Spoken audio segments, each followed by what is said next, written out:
Chapter 3, in which Oscar returns to his hotel and vomits in a gutter alongside some police officers doing the same, before ruining an armchair with the sort of stench that strips sinuses. Upon his return to Hotel Ruen, after finding supper at a restaurant nearby, Oscar noticed the air smelt like stale cabbage. 3 streets from the hotel the smell worsened, and animals wandered around dazed and confused. A street closer, and the pungency of stale cabbage became thickened with a strangely textured sick. Animals no longer wandered dazed, but coughed and spluttered instead. Some crawled along the pavement gasping, others sobbed in the gutter. Oscar stared at them, bewildered, until he rounded a final corner and was physically assaulted by stench. An oily, turgid mixture of vomit and rancid manure sautéed in cabbage water bore into him. It prized out his moist bits, boiled them into a leathery black crusting grease before reinserting them backwards. Collapsing against a wall, he heaved through a throat, refusing to be involved. While it burnt, his eyes watered, and then his throat watered and his eyes burnt. Choking, he fought to stop his dinner returning to the outside world, but failed and returned it in several helpings. He tore off his scarf and bound his face in an attempt to filter the stench, which only filtered some more sick. Blinking through a sea of tears, he squinted at the smoking ruin of hotel. Near its steps, a police cat struggled to heave a large, unconscious dog away from the place. She couldn't manage, however, and sank to the ground in a fit of wheeze. Hurrying through the haze, Oscar unbound his scarf and wrapped it around her nose. With a nod that she could cope, they dragged the dog away from the hotel. Upon reaching the opposite pavement, however, they collapsed in a chorus of retching, which was followed by an encore in the gutter. When an ambulance pulled up nearby, Oscar rolled the dog toward it, after which he doubled over and heaved again. The police cat removed the scarf and wrung it out. "Are you okay?" she asked, even though the answer was clinically obvious to every animal for the next 3 streets. "Fine, thank you," Oscar gagged, before wiping some sick from his chin. "And thank you for asking." "Well, thank you for helping me." Oscar struggled to his paws, took the sodden scarf and wiped his streaming eyes. Noticing hers wet also, he offered it again. Grateful, she dabbed her eyes a second time before returning it, a ritual repeated until both realized its sogginess was actually making things worse. "I'm sorry," she said, "but I appear to have vomited in your scarf." Oscar nodded. "That's quite all right. I did the same earlier." He blinked at it for a moment before adding, "In a strange way, we've made a sort of sandwich." Police cars and ambulances were parked at all angles, and not conventional ones either. Amongst them, animals struggled upon limbs refusing to cooperate. Most participated in a communal sobbing, while others wandered dazed, howling occasionally and falling into gutters, though not necessarily in that order. From the hotel's entrance, a green haze billowed down the steps and poured from shattered windows, dispersing into the night like a reluctantly exorcised spectre. "What, in the name of fluff, has happened here?" Oscar asked, stunned. "I don't know," she said, after a fit of coughing. "This happened once before, though not nearly so dreadful. We were adding a 3rd cordon in the foyer when there was a terrific bursting noise, followed by lots of shouting from the dining room, and then animals were running everywhere." She grabbed Oscar with a remarkable force of recollection. "And then the smell," she said. "Oh my heavens, the smell, it was so awful. It was like having my innards as outards. It was like being at an international show your fridge convention and everybody opening their door at the same time." Oscar unhooked her. "Oh, it's quite all right," he said. "You're safe now." But then she began to cry and buried her face in his fur. With a paw upon her, he looked around to see who might be in charge. There was a police dog in a white hat a distance away, being pestered by everyone. And because he wasn't hysterical, Oscar started toward him. "Did you say this has happened before?" he asked, helping the cat to stay upright. "During autumn last year," she said, between sniffs. There was a similar episode of fumigation in a cafe not far from here, just up the road in fact. And she pointed back the way they'd come. But nothing like this, nothing nearly so dreadful. And here it is a second time, but oh, so much worse. The second autumn, Oscar mused. Arriving at the animal in charge, they pushed their way through the throng surrounding him. When noticing his officers struggling to remain vertical, the chief of police flailed his paws at those pestering him and turned to her. "Officer Pentle Lentil Trudel," he said. "Are you quite all right?" It was, of course, a silly question, as the answer was still clinically obvious to every animal for the next 3 streets. "She was amazingly brave, police chief," Oscar said. "But she collapsed when trying to help another animal. Perhaps it would be wise to let an attendant have a look at her." "Yes, of course." And he bent down to be certain, still ignoring the pestering. "Are you feeling a little better?" "Yes, Chief," she nodded. "This cat's been most kind." The police chief pointed to some ambulances further upwind and advised her to stay there until she was feeling better. She nodded and did so, but not before giving Oscar a hug. "Is there anything I can do to help?" Oscar asked. The chief sighed. Never had he endured an evening like this. Animals kept pestering him for instruction. In the end, he just made stuff up. So far, he'd been successful, if one could call this unmitigated disaster a success. "I don't suppose you have a magic wand?" he asked, taking off his hat and running a paw through sweat-matted fur. When Oscar shook his head, the chief nodded, unsurprised. When more officers arrived and asked whether they should do a bit more cordoning, the chief suggested it was probably unnecessary, considering the whole area stank like a fetid turd engine. "Have you any idea what happened?" Oscar asked during a lull in pestering. The chief shook his head, bewildered. "We performed several sweeps of the area hours beforehand," he said. "And we had more cordons in place than a cordon testing facility in the Cordonian city of Cordon, and yet—" And he gestured toward the hotel and the sobbing animals slipping on sick around them. Only then did Oscar remember who'd been dining at Hotel Ruen. "Horace!"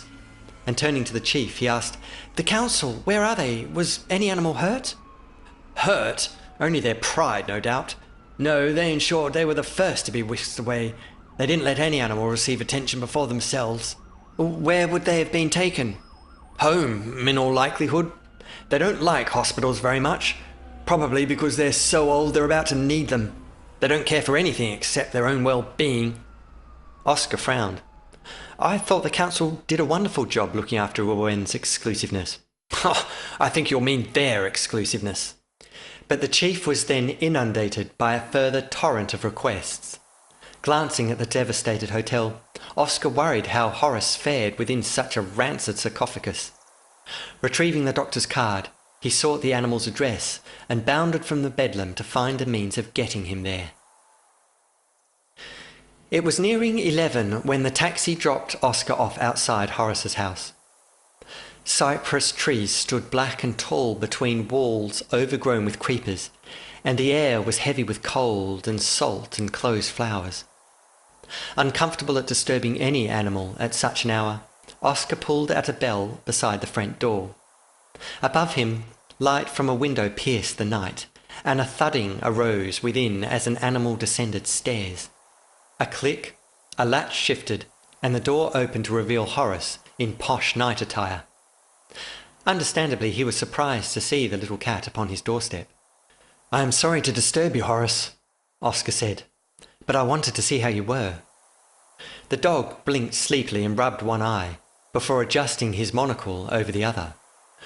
"Well, no worse than earlier this evening, young cat. What on earth brings you here at this time of night?" Oscar frowned. The animal looked fine and smelt nothing like cabbage. "You were at the hotel?" he asked. Horace nodded.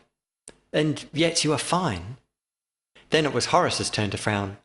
"Perfectly, thank you, although I didn't stay long." After a sigh of relief, Oscar asked, "Have you not heard?" "About what? Look, young cat, if something is bothering you, you'd better come in. You'll catch your death otherwise." But when Oscar did so, Horace gagged. What on earth is that smell? Oh, yes, Oscar realised. Sorry about that. It's just been one of those nights, really. Holding his breath, Horace gestured to a doorway in the hall and ushered Oscar into a sitting room. It was most pleasant, with ceiling-high bookcases stuffed with volumes and 2 armchairs with accompanying reading lights. There was a writing desk in one corner and an antique telescope standing in another, and between them was a window with curtains drawn. Removing his scarf, Oscar draped it over the telescope, hoping it would be the article of furniture least likely to absorb its aroma.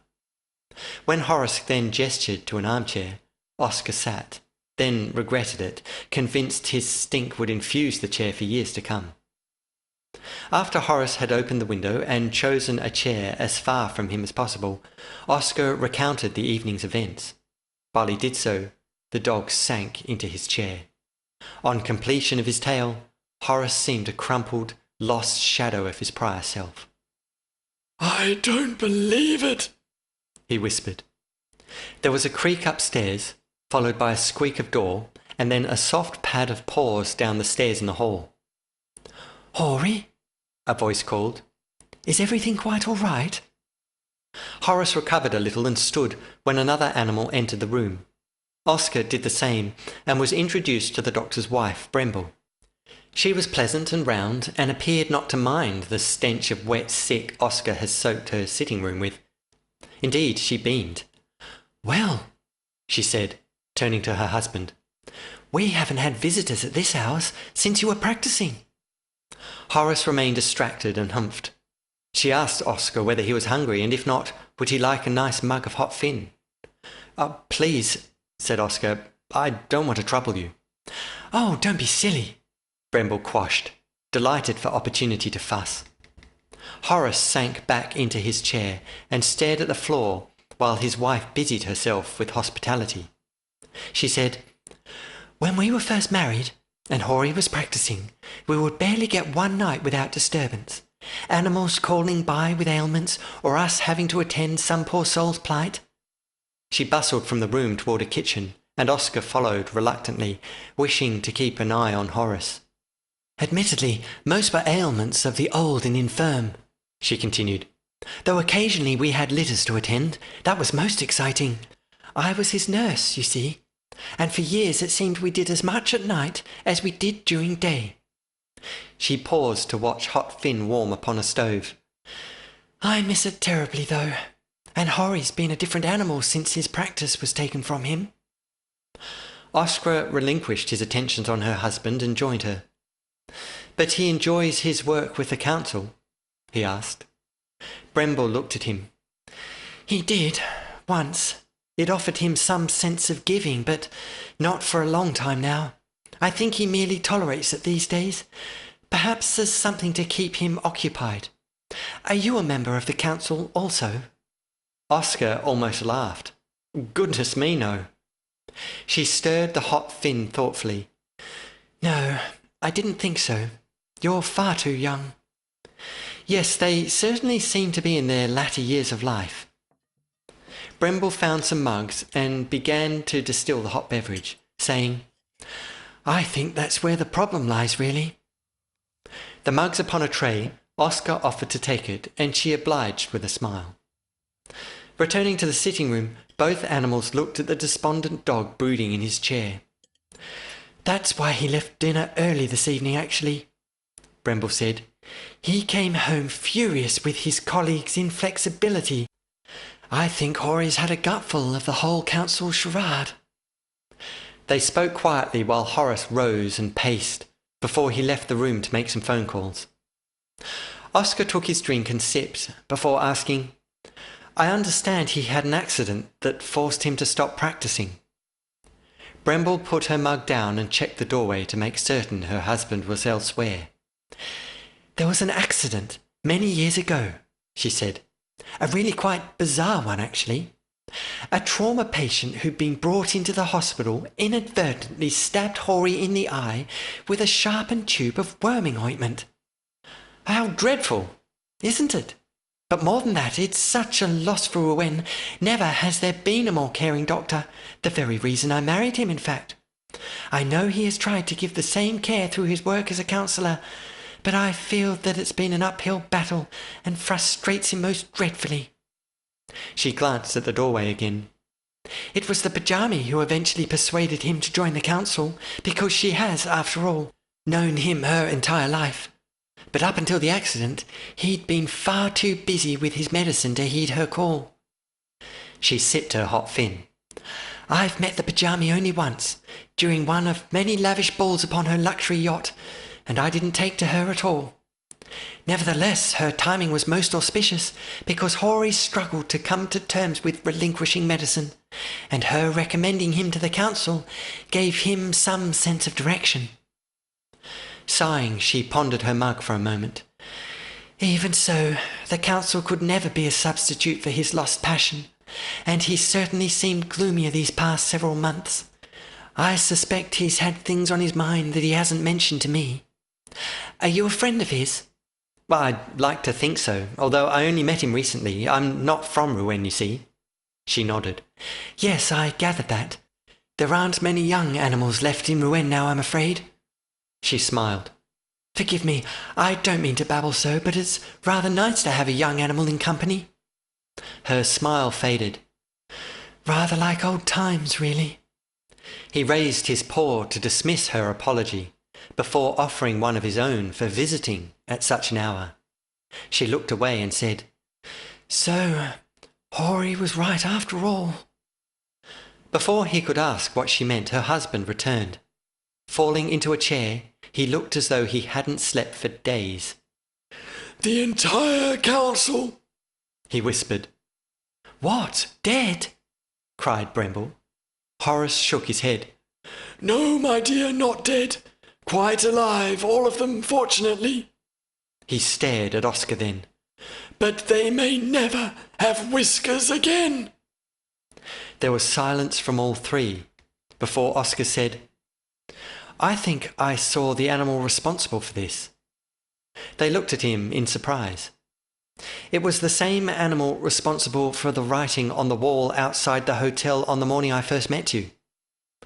Horace frowned while Oscar explained, I bumped into her during the early hours while she was smearing bricks with manure. I'd been out for a walk, you see. Who is she? Asked Bremble. Oscar shrugged. I don't know. She's a young cat and pretty brazen, obviously. What makes you think she's responsible for this evening? Horace asked. Well, I saw her leave the hotel just after we spoke upon the steps. It seems a rather extraordinary coincidence, considering the fecal theme. Did she see you? Yes, indeed, and I think she was rather surprised. And she was young, you say? Oscar nodded. Horace stood then. I told you, both of you, I told you something like this was going to happen. He began pacing. It sounds like a similar incident that happened last autumn. That's right, said Oscar. A police cat said this was rather similar, just on a far more horrendous scale. Horace turned to him. Oscar Teabagduven, I do not believe you are here for a holiday seeking curiosities, and it's not my place to interrogate you as to your real purpose, but I ask you, in whatever capacity you're here, for your help, because I fear that without it, the Council's retaliation for this evening will be substantial.